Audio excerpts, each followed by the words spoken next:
Hola, aquí les voy a compartir, voy a hacer un licuado verde.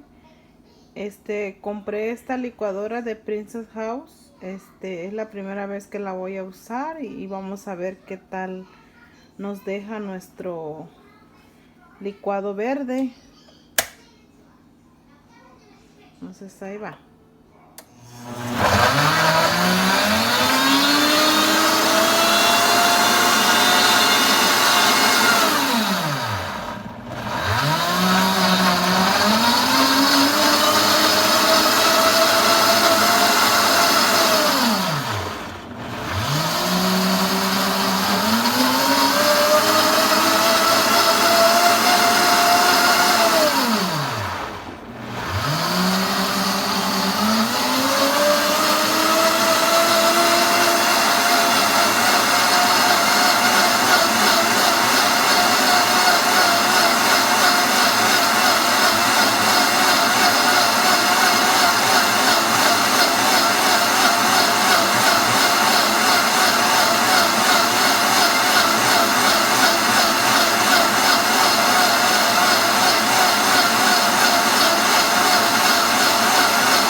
Bueno, ahí ya paró solita.